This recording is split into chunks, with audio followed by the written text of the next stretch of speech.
Bonsoir et c'est parti pour la 195e conférence générale semi-annuelle 2024 de l'Église de Jésus-Christ des Saints des Derniers Jours. Cette église née en 1830 aux États-Unis est aujourd'hui une église mondiale. Chaque 6 mois, elle organise sa conférence semi-annuelle pour rendre témoignage de l'expiation du Christ depuis les États-Unis. Justement, les samedis 5 et dimanche 6 octobre 2024, cette congrégation religieuse va tenir sa deuxième conférence générale semi-annuelle 2024. Les enjeux de ce rendez-vous hautement spirituel dans ce numéro de Défi du moment sur Business 24 Africa. Bienvenue à tous.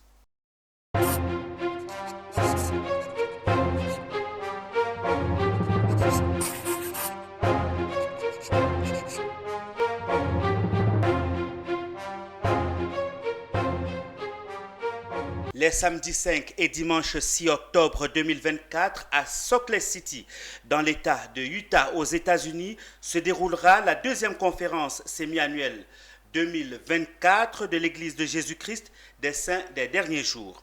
Pour parler des enjeux de ce rendez-vous, 3 invités sur notre plateau. Il s'agit de M. Jean-Luc Thioma, président du Pieux d'Abobo Ouest. Bienvenue sur notre plateau. Merci. Le deuxième intervenant est Madame Nathalie Fouabibalé, consultante interrégion des organisations féminines de cette congrégation religieuse. Madame, bienvenue sur notre plateau. Bonsoir et merci pour votre invitation. Justement, pour parler toujours de ces enjeux, nous avons Zemele Zika Andrea Orphée, secrétaire de la Société de secours du Pieux de Cocody, qui est notre invité également. Bonsoir. Avant justement de parler, de revenir sur la conférence, la 195e conférence comme annoncé en début de cette émission, je voudrais qu'on revienne un tout petit peu sur la conférence d'avril. Parce qu'en avril, on a eu la 194e conférence. Est-ce qu'on peut déjà savoir comment cela s'est déroulé à votre niveau? Comment vous avez vécu cela en tant que membre de la congrégation? Jean-Luc. Oui, merci beaucoup. Donc, cette conférence, comme toutes les autres, on l'a vécue dans l'attente des messages qui nous sont adressés et voir comment on peut les appliquer. Et lors de cette conférence-là, nous avons vraiment reçu beaucoup de messages, en tout cas des messages qui nous ont touchés, notamment quand le prophète a parlé de penser de manière céleste. Ça nous a véritablement aidés jusqu'à ce jour et ça continue certainement de nous aider. Vous, à votre niveau, Nathalie Fouabi, comment est-ce que vous avez vécu ce temps en avril, en tout début du mois d'avril, la 194e conférence générale? C'était déjà un plaisir pour moi d'attendre cette conférence et avec toute ma famille, nous avons suivi ça dans notre maison avec 2 de nos frères qui étaient venus pour pouvoir suivre la conférence avec nous. Et on a passé un très bon moment avec tous ces messages inspirés. Et qu'est-ce qui vous aura le plus marqué lors de cette conférence générale d'avril?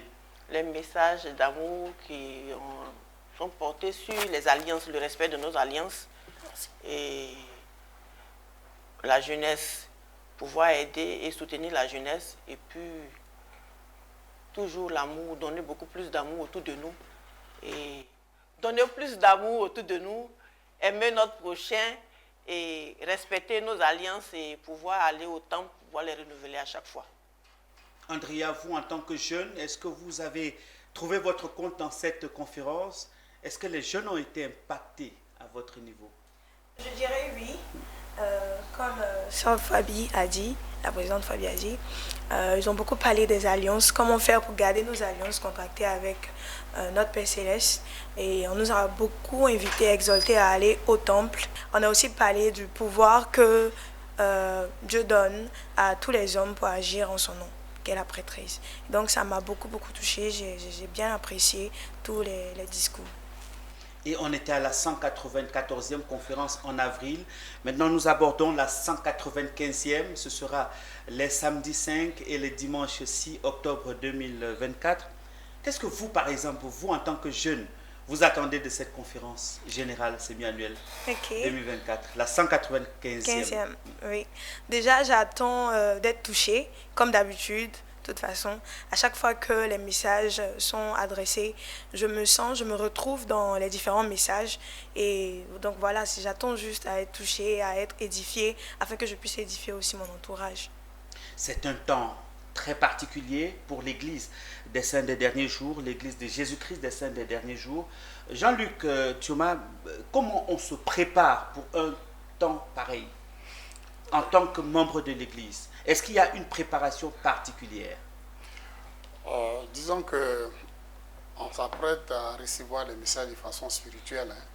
Donc, il faut vraiment apprêter tout le monde. Par exemple, il faut prendre note. Donc, il faut que chacun ait un petit calepin pour prendre note les idées essentielles qui le marquent. Parce qu'après, on aura à faire le bilan. Donc, on invite aussi nos amis à s'apprêter pour cet événement spécial.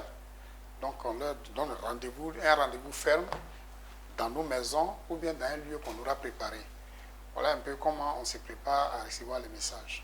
Est-ce que spirituellement, il y a une préparation particulière, un temps de jeûne pour préparer ce moment à accueillir les messages, les différents messages qui seront donnés? Est-ce qu'il y a de façon spirituelle une préparation? Nathalie?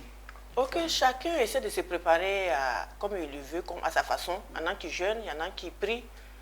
Parce que dans tous les cas, c'est de pouvoir ressentir l'esprit durant cette période de conférence. Pouvoir mieux comprendre les messages qui seront donnés, avoir le discernement et pouvoir l'appliquer aussi à sa vie après. Et dans l'Église, il n'y a pas une préparation particulière au sein de l'Église? Ok. Au sein de l'Église, il y a la projection qui se fait. Donc, les évêques invitent tous les membres à pouvoir se rassembler ce jour-là pour pouvoir suivre la conférence en direct des salles de City. Et dans leur foyer aussi, ceux qui ont une bonne télévision, ils vont sur le bouquet Canal Plus 171 et puis Business 24 pour pouvoir suivre cette conférence. Oui, ça c'est pour la conférence à venir. Mais je veux demander de façon particulière, est-ce que l'Église fait une prière particulière pour accueillir ces différents messages? Non, pas Jean-Luc? Non. Chacun à son niveau se prépare. Donc, si vous pensez que vous devez jeûner, par exemple, pour être plus réceptif au message et voir comment vous pouvez appliquer ça à vous, ça c'est vraiment chacun qui décide. Voilà. On en vient maintenant à la conférence du 5 et du 6. C'est le samedi et le dimanche 6 prochain. Comment est-ce que vous, au niveau des différents pieux, qu'est-ce que vous attendez de ces différents messages qui vont être annoncés par les prophètes? Oui, nous attendons que ces messages puissent aider les frères et sœurs, véritablement. Mais au-delà de ça, nous avons le devoir d'inviter nos voisins, toute notre parenté, en tout cas tous ceux qui habitent avec nous, pour attendre ces messages inspirés. Parce que ça fortifie, ça éclaire, ça guide et ça fait en sorte que nous puissions changer. Donc nous invitons tout le monde à venir regarder, qu'on soit membre ou non. Ça c'est la première chose. Maintenant pour ceux qui n'ont pas, et ça on le fait en famille, maintenant ceux qui n'ont pas l'opportunité d'avoir toutes les commodités, on aménage une salle où ils viennent pour pouvoir regarder aussi ces paroles inspirées là. Voilà. L'Église de Jésus-Christ des Saints des derniers jours est une église bien structurée. On a les hommes d'une part, on a les femmes qui constituent les secours, la société de secours, et on a la jeunesse. Au niveau, par exemple, des hommes, comment vous préparez, qu'est-ce que vous attendez justement de cette rencontre? On attend d'être guidé. D'abord, parce que nous sommes au service de tout le monde. Donc d'être guidé dans nos devoirs en tant que dirigeant de l'Église, en tant que mari et en tant que père. Et enfin, en tant que citoyen du monde et du pays. Donc ce sont ces messages-là que nous entendons pour que nous puissions être un peu plus meilleurs qu'avant. C'est comme ça que nous nous approchons, nous pensons que nous nous approchons un peu plus de notre Père Céleste. Donc chaque message est pour nous une occasion de progresser spirituellement. On dit généralement que la jeunesse est le fer de lance de la nation et dans l'Église, cela s'observe. Andrea, vous, quelle est la place de la jeunesse? Quelle est votre place dans l'Église? La jeunesse occupe une grande place dans l'Église. Pourquoi je dis ça? Parce que l'Église a mis en place des dispositifs, on a un programme qu'on appelle l'Institut, qui est ouvert à tout le monde, que tu sois membre de l'Église ou pas.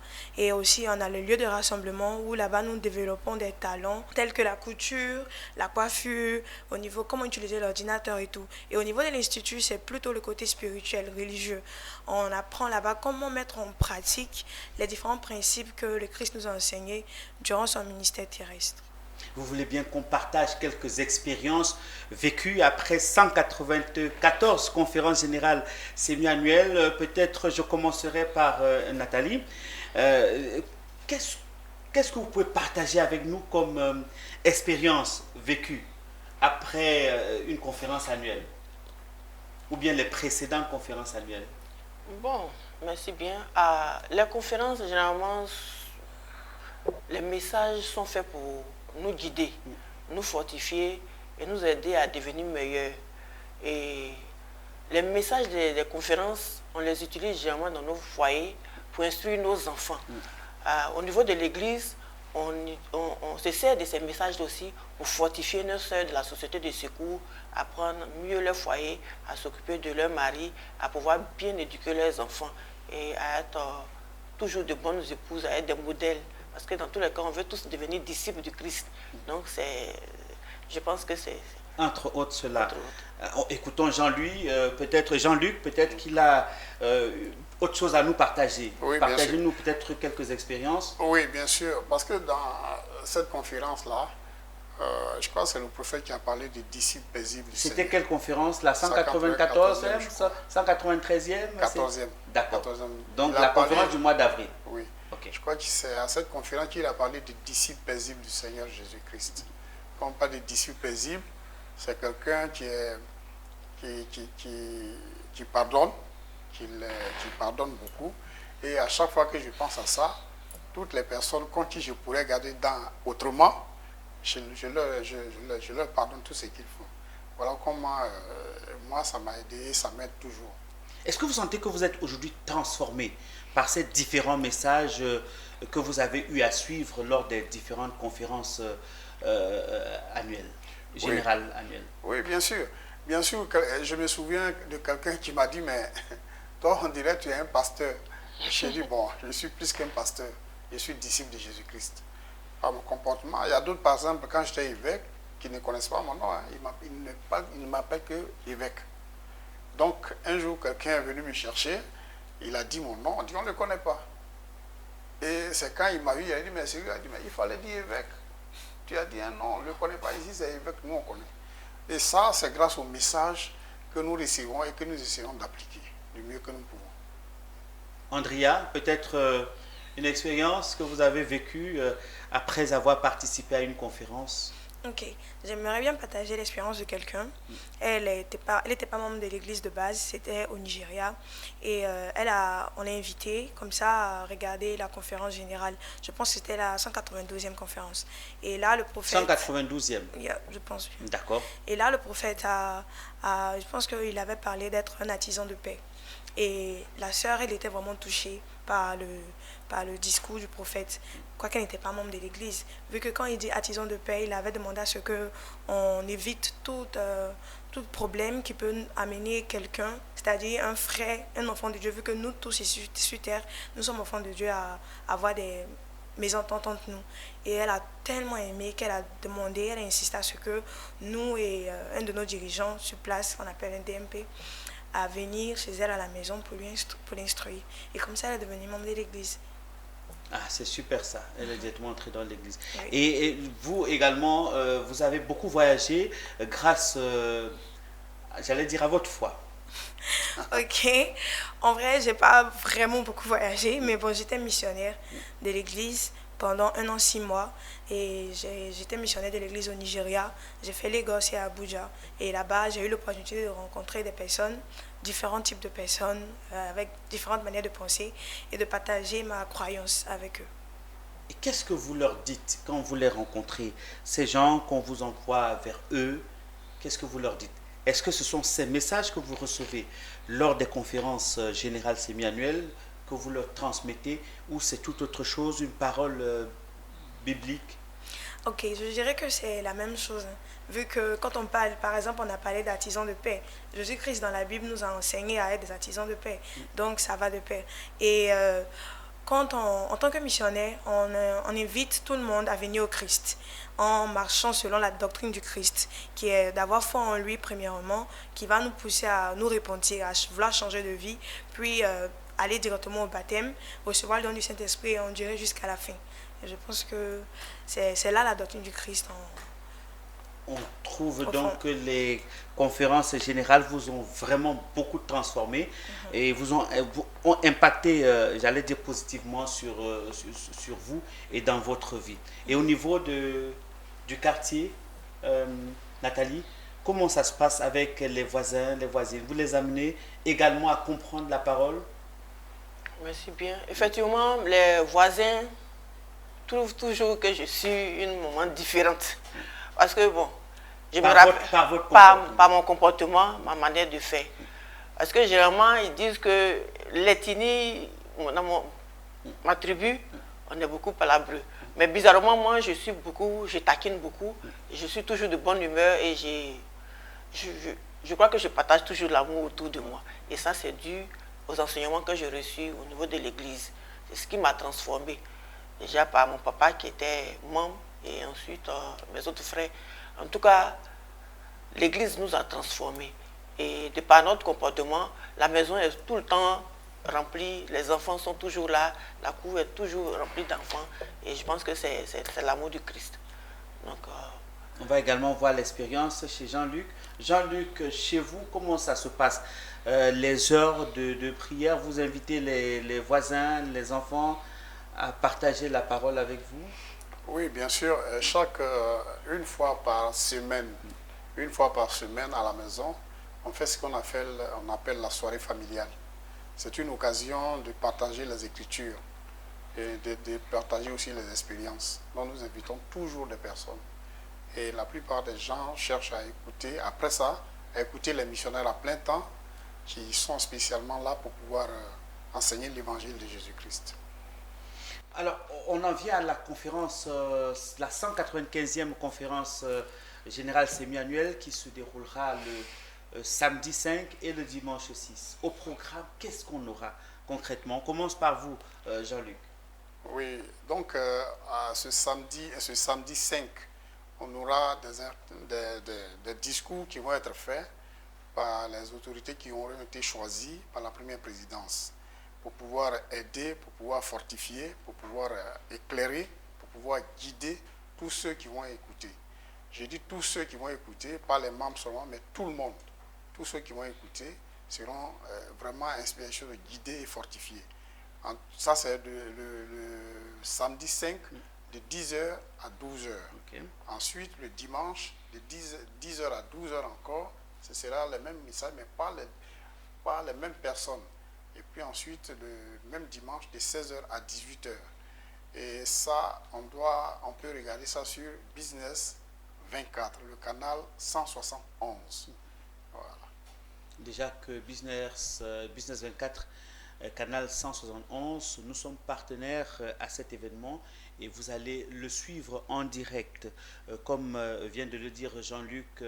Andrea, est-ce qu'on peut avoir d'autres canaux de diffusion où on peut suivre facilement cette conférence générale? Oui, en effet, il y a les différents sites de l'Église. On a commontochrist.org et .org, désolé. On a aussi africawest.churchofjesuschrist.org. On a aussi le churchofjesuschrist.org. Est-ce qu'on peut avoir des informations avant de passer justement à la conférence générale? Est-ce qu'il y a d'autres informations qu'on peut aller checker sur certains sites? Ok, je pense que les sites que j'ai donnés là, si vous partez par exemple sur commontochrist.org, vous allez voir directement comme une grande affiche. Vous pouvez aller surfer sur le site, vous allez découvrir. Alors, maintenant, vivement donc le 5 et le 6. Madame, quelles seront vos attentes? Qu'est-ce que vous attendez justement de cette conférence, la 195e, parce que vous avez suivi les autres et les messages, peut-être les mêmes, vous édifient chaque jour. Qu'est-ce que vous attendez de cette conférence du 5 et du 6? J'attends encore de très beaux messages inspirés et je sais que je serai servi. Comblé. Je serai comblé. Parce que j'ai confiance en nos dirigeants, ils sont très inspirés et ils reçoivent directement les messages de notre Père Céleste. Et pour cela, j'invite tous nos amis, peu importe leur religion, peu importe leur situation, peu importe leurs soucis, de venir assister à cette conférence-là pour pouvoir être guéris par les messages qui seront donnés par nos dirigeants. Zika, est-ce qu'on peut avoir peut-être vos attentes? Est-ce qu'on peut savoir concrètement ce que vous attendez de cette conférence, celle qui se prépare? Ok, j'attends à être édifiée afin de pouvoir édifier mes amis, mes collègues au travail, un peu tout le monde, mon entourage. Et j'aimerais aussi inviter la jeunesse, surtout la jeunesse, à regarder ce programme. Parce que de nos jours, nous, surtout nous les jeunes, nous sommes confrontés à beaucoup de choses en même temps. Et lorsqu'un jeune est déjà conscient de qui il est, parce qu'à travers la doctrine du Christ, on sait d'où nous venons. Ma maman a l'habitude de me dire, Andrea, pour savoir où tu vas, tu dois savoir où tu viens. Et c'est comme ça que le Christ nous montre. Nous sommes enfants de Dieu. Il faut d'abord savoir que nous sommes enfants de Dieu, avant de savoir comment on fait pour pouvoir atteindre notre destinée divine. Et tu as déjà réussi à inviter des amis? Oh oui, oui, j'ai déjà invité des copines à moi. J'espère bien qu'elles reviendront à la maison pour regarder. Jean-Luc, Oui. qu'est-ce que vous attendez de cette conférence, la 195e? Oui. Avant de parler de mes attentes, je voudrais signaler que nous avons des missionnaires à plein temps qui sont là à tout moment qu'on peut contacter. Ils ont dédié 2 ans de leur vie au Seigneur Jésus-Christ, rien que pour prêcher l'évangile dans le monde entier. Que ce soit des jeunes filles ou bien des jeunes gens de 18 à 25 ans. Donc on peut les voir partout. Ici en Côte d'Ivoire, ils ont une chemise blanche, un pantalon sombre et un badge. Si vous les contactez, vous aurez tout le message et la doctrine de Jésus-Christ dont Sœur Zika parle. Ça, ce que j'attends, c'est d'être instruit par le Seigneur à travers ces messagers. D'être instruit, d'être éclairé, d'être guidé et de recevoir la solution aux problèmes de la vie que j'affronte. Ça, ce sont mes attentes. Ça. On espère donc également que vous serez comblés. Oui, ça, j'en doute pas du tout. J'en doute pas. Merci. Donc, peut-être un dernier mot, un message avant qu'on ne se sépare. Nathalie Ballet, un dernier message, peut-être un dernier mot. Inviter toutes les personnes chargées qui sont en difficulté, qui ont besoin vraiment de penser leurs blessures, de guérir de ce dont ils souffrent, à venir regarder cette conférence-là avec nous, car c'est des messages divins. Appelez aussi les sœurs dirigeantes de la primaire, des jeunes filles et de la société de secours de laisser tout ce qu'elles ont à faire ce jour-là et de rester connectées devant cette conférence générale-là pour recevoir et ressentir l'Esprit du Seigneur. Peut-être avec vous, parce qu'on va revenir sur Zika tout à l'heure, pour qu'elle nous donne encore le programme. Hein. Très rapidement, elle va nous dire le site et tout et tout. Mais vous, un dernier message, ce que vous n'avez pas dit, que vous, peut-être qu'on peut... Une invitation? Oui, bien sûr, une invitation. Il s'agit de la génération montante. Quand on parle de génération montante dans l'Église, ce sont les jeunes dont Sœur Zika parlait tout à l'heure. Nous les invitons spécialement à cette conférence parce que nous savons que le Seigneur a un message pour eux. Au-delà de ces personnes, les membres de l'Église et tout le monde est invité à cette conférence-là. Parce que, quelles que soient nos religions, nous n'en demeurons pas moins enfants de Dieu. Donc, nous les invitons tous. Chacun y trouvera la solution à son problème. Nous en sommes sûrs. Et vous nous rappelez donc les dates? Le samedi 5, de 10h à midi. Le dimanche 6 octobre, de 10h à midi et de 16h à 18h sur Business 24, le canal 171. Zika Andrea, tu nous donnes maintenant les différents sites, Ok. les différents canaux où on peut facilement voir ces différents messages. Ok, on a comeontochrist.org, on a aussi The Church of Jesus Christ.org, on a aussi Africa West.churchofjesuschrist.org. Merci, messieurs, d'être passés dans notre studio. Je rappelle que nous étions en compagnie de Thioma Jean-Luc, président du Pieux d'Abobo Ouest, qui était notre invité, qui a accepté de venir partager son expérience avec nous et de parler de ces enjeux, de l'enjeu justement de la 195e conférence générale semi-annuelle de l'Église de Jésus-Christ des Saints des Derniers Jours. Nous étions également avec Nathalie Fouabi-Balé, consultante interrégion des organisations féminines, qui a accepté de partager également ses expériences avec nous, de nous dire concrètement comment ces messages ont réussi à la transformer. Zemele Zika Andrea Orphée, secrétaire de la Société de secours du Pieux de Cocody, elle était dans ce studio pour nous parler de l'inspiration de la jeunesse et de la place de la jeunesse. Et également nous parler de cette conférence qui aura lieu le samedi 5 et le dimanche 6 octobre 2024. Merci, messieurs, d'être venus dans notre studio. Notre émission donc s'achève ici sur cette invitation de nos invités. Nous étions en compagnie donc des membres de l'Église de Jésus-Christ des Saints des Derniers Jours, avec qui nous parlions des enjeux de la deuxième conférence annuelle 2024 du mois d'octobre. Merci de nous avoir suivis. Au revoir et à très bientôt.